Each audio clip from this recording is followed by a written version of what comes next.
Тоглоом байгаль нийгмийн орчин тоглоомын нэр томруулдаг шилний ач тус тоглох нас 5 нас зорилго юмсын талаар таамаглал дэвшүүлж энгийн туршилтыг өөрийгөө болон орчны юмсын шинж чанарыг таньж мэдэх хэрэглэгдэхүүн том жижиг хэмжээтэй томруулдаг шил фото зураг ном ургамал үр аргачлал алхам нэг эхлээд хүүхдүүдэд цэцгийн үр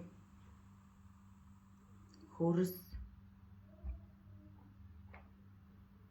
ном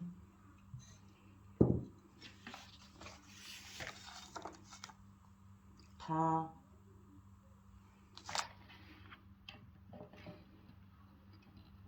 хааны цэцгийг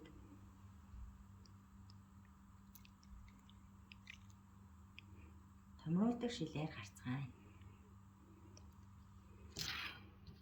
Алхам 2 гэртээ байгаа номноос сонгож бичигдсэн үсгийг нүдэрээ харна. Дараа нь томруулдаг шилээр харъя.